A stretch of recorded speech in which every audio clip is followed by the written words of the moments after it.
Kıymetli hocalar, sevgili dinleyenler. Ben biraz müzik merakım olduğu için konuya bu açıdan ele alıyorum. Başlık belli. Etimolojik ve tarihi kaynaklar ışığında Doğu Türkistan Uygur Türk müziğinin Çin müziğine olan etkileri, aynı anda da Uygur çalı aletlerinin Çin müziğindeki yeri ve önemi. Kısacası ben bugün Çince'de müzik ve melodi olarak kullanılan çü sözcüğünün Uygur Türkçesi veyahut başka diğer Türkistan Türkçelerindeki köy sözcüğünden ses tercümesi olarak olduğunu iddia ediyorum ve bunun üzerine duracağım. Çince'de müzik, melodi sözcüğü için genellikle yue veyahut yin yue sözcüğü kullanılır. Çalgı aletleri için ise yue qi sözcüğü kullanılır. Müzik icrası için ise zhou yue şekli kullanılır. Nota içinde yue pu sözcüğü kullanılır. Burada görüldüğü gibi ana sözcük yue'dir. Bununla birlikte eş anlamda kullanılan çü sözcüğü de karşımıza çıkmaktadır. Ya şu Abdülhamit Bey gelsene ya. Bu mouse'suz, ben bu teknolojide biraz Fransızım. Buldum galiba. Bilmiyorum. Tamam, şuraya. Geldin mi? Böyle basacaksın. Evet. Bilindiği gibi eş anlamlı sözcükler yazılış ve okunuş bakımından farklı fakat anlamca aynı olan kelimelerdir. Bu tür kelimeler birbirlerinin yerini tutabilir. Eş anlamlı kelimelerin birisi genelde yabancı kökenli olur. Bu noktadan yola çıktığımız zaman çü sözcüğünün Çince'ye başka bir dilden ses tercümesi olarak girmiş olabileceği düşünülebilir. Bilindiği gibi Çinlilerin tarihi komşuları Uygurlar ve Türk boylarıdır. Kültürel etkileşim komşular arası meydana gelme ihtimali her zaman daha yüksektir. Dolayısıyla Çince'ye yabancı başka bir dilden ses tercümesi olarak girdiği düşünülen sözcüğün kökü önce Uygur Türkçesinden ve diğer Türkistan Türkçelerinden aranmalıdır. Klasik Çince'de Tangshi Songsi Yuanqu, yani Tang devrinin şiirleri, Song devrinin güfteleri, Yuan devrinin köyleri diye bir tabir vardır. Yuanqu, yani Yuan köyleri sözcüğü ise Çince kaynaklarda şu şekilde açıklanmaktadır. Yuanqu, Yuan ben来自所谓的番曲虎乐. Yuan köyü aslında Fen köyü veya Hu müziğinden gelmiştir. Kaynak göstermişim. Çince'deki Hu sözcüğü, Hun sözcüğünün ilk ses tercümelerinden birisi olup, tarihi kaynaklarda Hunları, Türk boylarını, Tang devrinden sonra ise daha çok Uygurları ifade etmektedir. Örneğin Huyhu, Jiuxinhu gibi bu örneklerden görebiliriz. Çinli bilgin Yang Yinlu'nun kalem aldığı Çin Müziği Tarihi adlı eserinde eski Çin'de Huyu diye adlandırılan müzik türünün kuzeybatıdaki Hu ve Tuğçelerden müziğinden doğmuştur diye yazmaktadır. Görüldüğü gibi Yuanqu, yani Yuan köyleri denen müzik türünün Uygur Türk müziğinden alındığı kayıtlardan anlaşılmaktadır. Bununla birlikte çü sözcüğü çağdaş Çince'nin merkez ağzı olan Pekin ağzında veya Mandarin Çincesinde her ne kadar çü olarak telaffuz edilse bile bunun tarihi telaffuzunun kök olduğu bilgisi verilmektedir. Mesela tayin kök.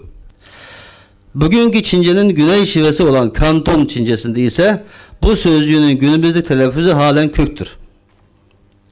Bu durumda eski Çinlilerin Uygur Türk müziğini tarz olarak kabul etmekle kalmayıp Uygur Türk müziğini kendi adıyla, yani köy sözcüğüyle birlikte kabul ettiklerine, böylece köy sözcüğünün beste, melodi anlamında kazanarak çü şeklindeki ses tercümesiyle Çince'ye geçtiğini ileri sürebiliriz. Uygur Türk müziğinin Çin müziği üzerindeki koyu etkilerini gene Çin kaynaklarından görmekteyiz. Wang Yandi'nin Uygur Hallığına Ziyaret adlı tarihi eserinde şöyle bir kayda rastlanmaktadır. Uygurlar müzikte usta millettir. Hakan'ın sarayında güzel köyler devamlı çalınır. Sadece bu değil, sefere çıkanlar yollarının uzun kısa olmasına bakmadan çalgılarını her an yanlarında taşırlar.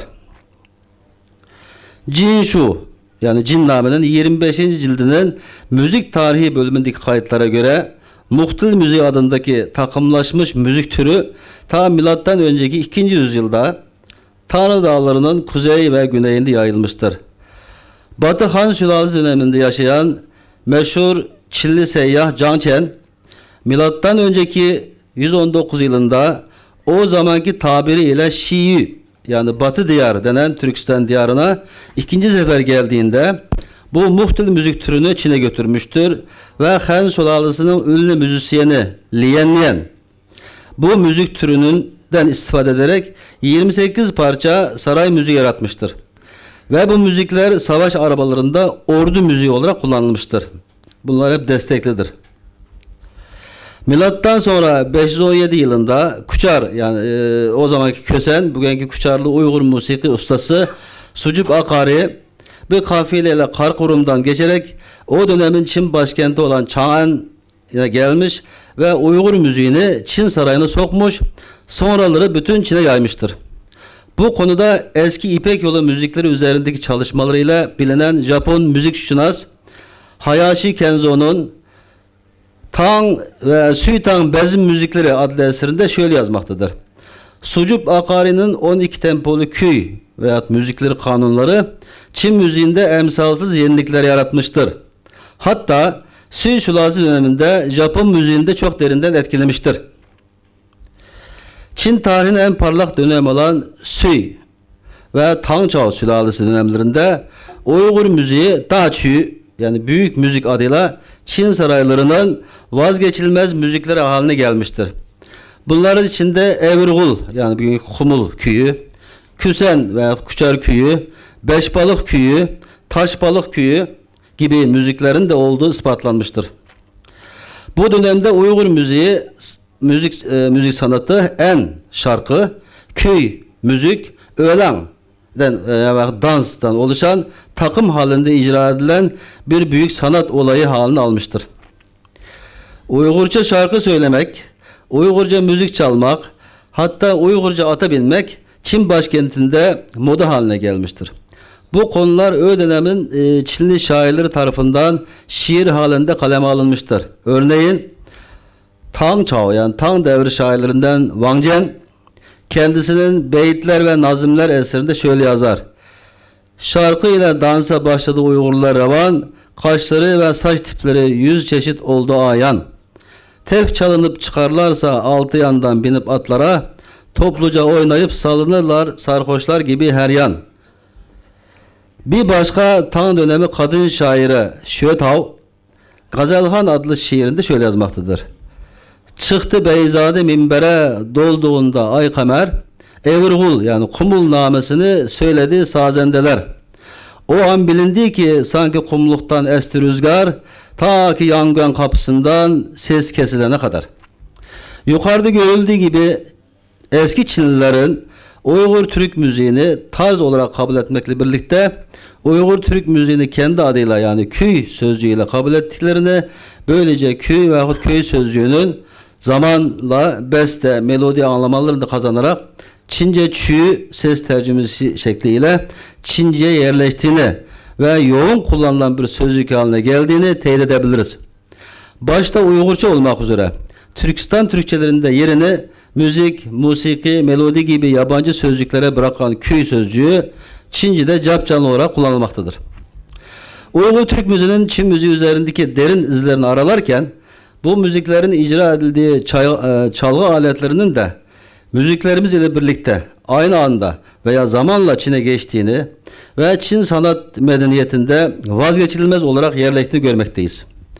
Gene Jinshu, Cinname Musiki Tezkisi adlı tarih kitapta ve Suibao'nun kaleme aldığı Eski Eserlere İzahat adlı eserinde kayıtlara göre meşhur Çinli seyyah Zhang Qian milattan önce 138 yılında Batı diyarı yani Türkistan diyarını ziyaret etmiştir. 10 yıllık bir macereden sonra Çin'e dönmüş. Döndüğünde de ney, burga yani boynuzdan yapılan üflemeli çalgı, gıcek, arhu, yaylı çalgı, berbap gibi çalgı aletlerini Çin'in o zamanki başkenti Chang'an'a götürmüştür.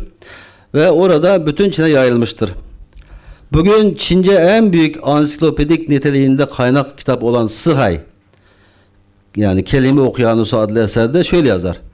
At üstünde çalınan davul, burga, önceleri kuzeydeki Tuçu Türklerden kabul edilmiş olup sonraları ordu bandosunca benimsenmiştir. Berbab en eski Uygur Türk çalgısı olup pipa ses tercümesiyle Çin'e geçmiş. Bugün Çin müziğinin en gözde çalgı aleti konumundadır. Bu konuda yine Sıhay'da şu açıklama bulunmaktadır. Pipa telleri çekilerek çalınan bir çalgıdır. Pipa aslında huların çalgısıdır. At üstünde çalınır. Çin müziğinin icrasında en yaygın olarak kullanılmakta olan iki telli yayı çalgının adı erhu veya huçin'dir. Bu isim zaten sözcük anlamı olarak iki telli veya hu çalgısı anlamına gelmektedir. Hu hakkında yukarıda izahat vermiştik. Gene Sıhay kelime okyanusuna başvurduğumuz zaman arhu veya huçin hu çalgılarının bir çeşididir yazmaktadır. Bunun gibi örnekleri daha çoğaltabiliriz. Çin halkının Uygur Türk müziğine ve sanatına olan hayranlığı günümüzde de devam etmekte olup bu durum günümüz Çincesinde de ifadesini bulmaktadır.